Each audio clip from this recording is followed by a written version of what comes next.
All right, let's jump right in. Today we're unpacking the core materials for session 12, and we are looking at a massive, fundamental paradigm shift in how businesses handle their expenses. We're going to explore exactly how we can transform cost reduction from a stressful, temporary fix into a dynamic, surviving organizational organism. So be honest with yourself for a second. Does your cost reduction actually end the minute the project wraps up? For a lot of companies, the quiet, uncomfortable answer is, yeah, it kind of does. We really have to ask ourselves if our cost reduction efforts are just short-term bandages.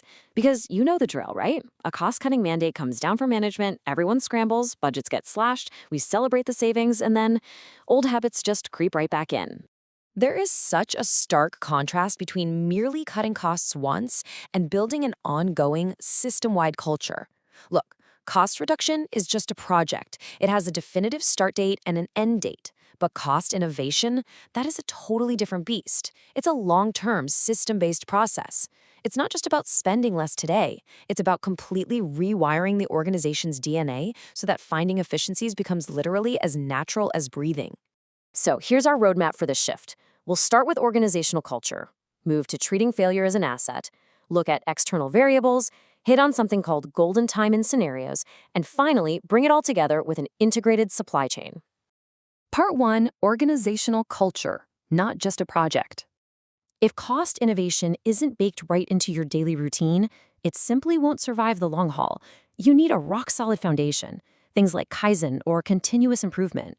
When you mix that with a genuine learning organization, strict KPI management, and data-driven decisions, you get a recipe for lasting success. The absolute key here is that this behavior has to become a habit, not a top-down order. It's about standardizing these improvements so that even when a brand new employee walks through the door, they just naturally adopt this proactive mindset. Moving on to part 2, how to actually make failure an asset.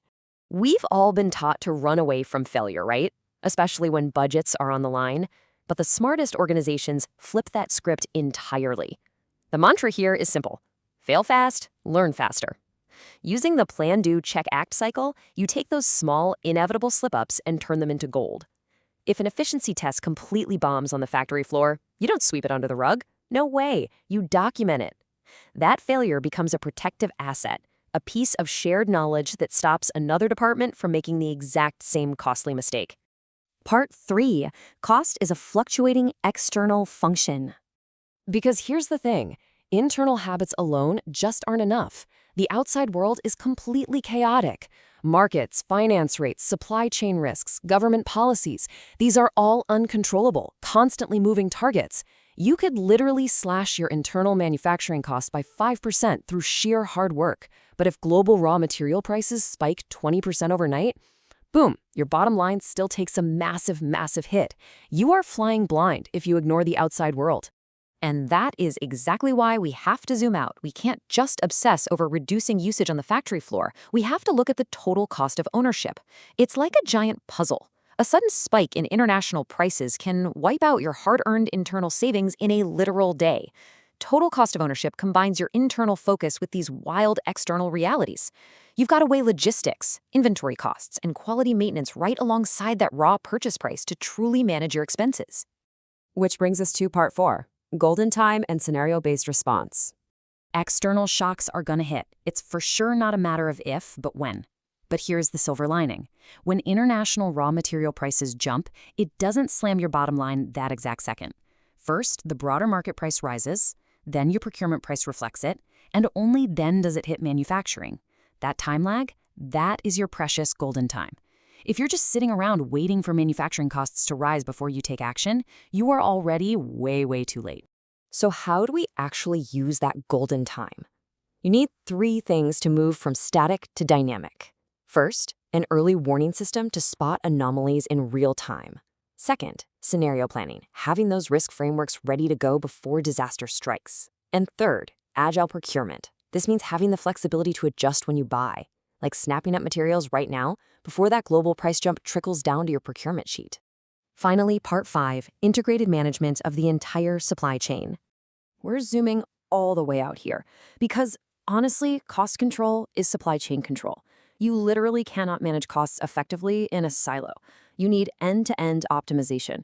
From picking the supplier all the way to final delivery to the customer, it has to act as one living, breathing system. If your procurement, logistics, and manufacturing teams aren't actively sharing data and adapting to policy or foreign exchange shifts together, you're just leaking money at every single transition point. This is the grand finale of the Session 12 framework, true resilience. It's what happens when you merge your internal, proactive cost innovation culture with a highly adaptive external cost management system. You get this incredible integrated powerhouse. Data analysis feeds directly into scenario design, which triggers early warnings, leading to lightning-fast supply chain responses. The whole shebang is measured and refined by KPIs.